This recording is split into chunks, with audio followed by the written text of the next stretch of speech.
Steps TV, Full Leader.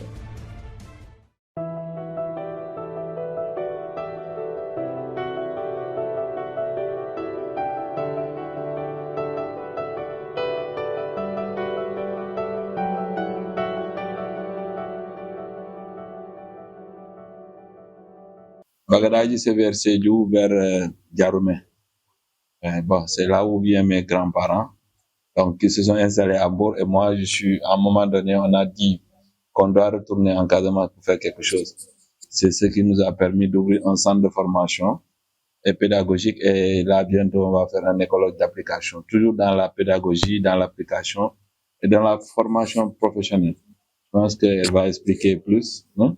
Parce que c'est elle qui est chargée de dérouler les activités. Moi, je suis le directeur. Elle est même pas assistante, mais c'est elle qui coordonne tous les projets. On travaille avec les Allemands, les Italiens. En tout cas, on a ouvert un brassage très large et qui pourra peut-être faire bénéficier de la mairie de Diaobé. Parce que ici, je pense qu'au niveau international, même tout le monde connaît Diaobé. Et c'est important aussi de voir qu'est-ce qu'on pourra faire ensemble. Moitié italienne, moitié allemande. Ouais. Et avant tout, merci pour l'accueil. Voilà, c'était pas prévu et on sait que vous êtes très très chargé. Donc vraiment merci.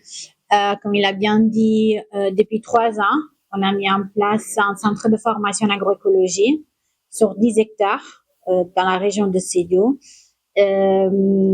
où nous avons exploité pour l'instant la moitié avec une ferme pédagogique.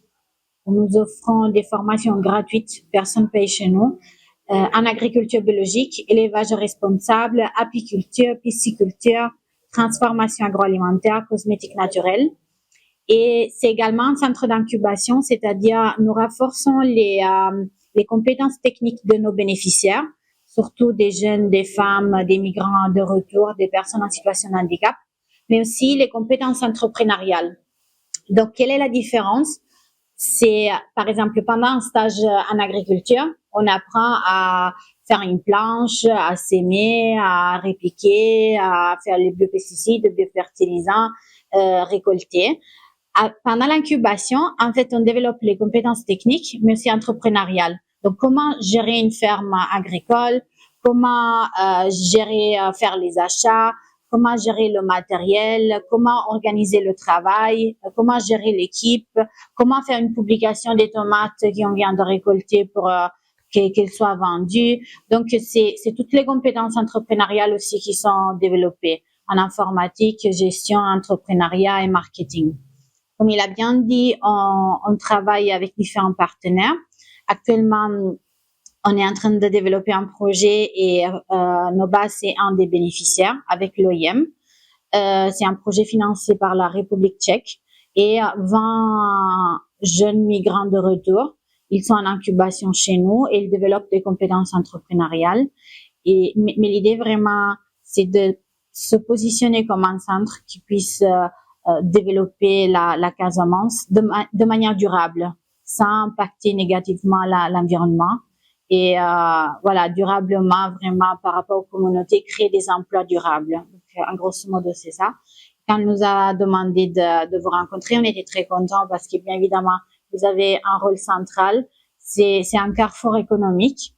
Et c'est vraiment très intéressant si on pourrait collaborer ensemble en termes de formation, sensibilisation, renforcement de capacité. Il n'y a aucun souci.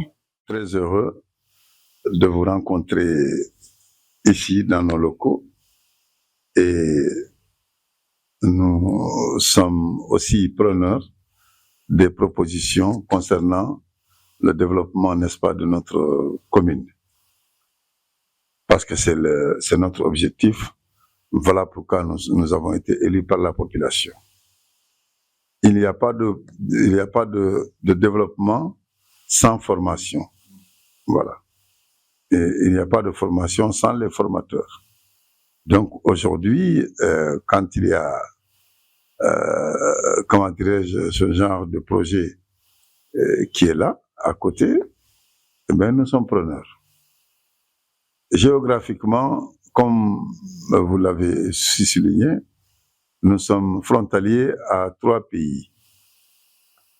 il y a la Gambie qui est à peu près de 50 km d'ici, la Guinée-Bissau aussi, et la Guinée-Conakry. Il y a les deux Guinées. Le rendez-vous, comment dirais-je, par semaine, c'est énorme. Nous avons l'échange de marchandises qui se chiffre à plusieurs centaines de millions. Et je voudrais dire qu'on peut compter le marché de Diaobé comme l'un des marchés le plus important, je peux même dire le marché le plus important de la sous-région.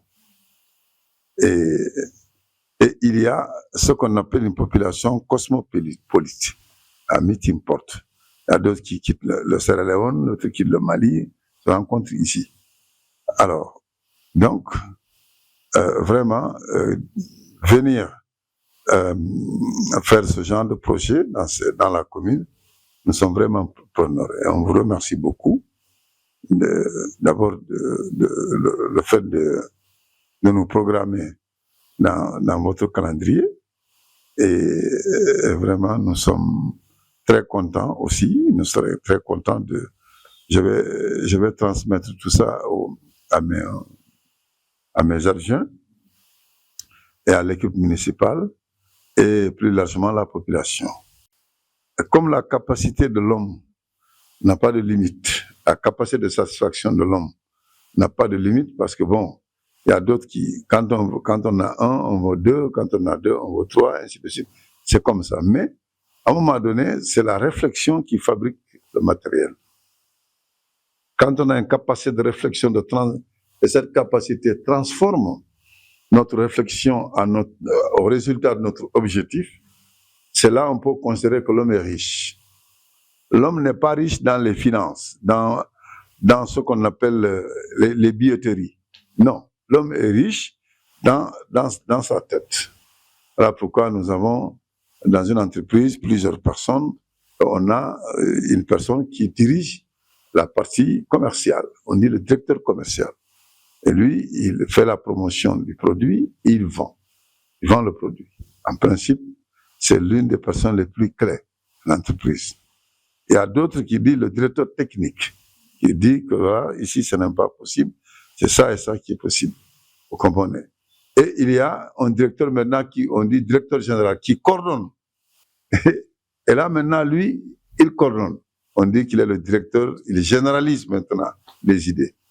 Et ça, on peut appeler les gens les hommes riches. Alors, mais ils ont appris quelque chose d'abord. Ils ont été à l'école, ils ont fait ci et cela, ainsi de suite. Donc, vraiment, la formation, c'est la clé même de la réussite. Voilà. Et encore une fois, merci beaucoup. Et nous sommes vraiment très contents de la visite. Comme disait en Wolof, ñoo far.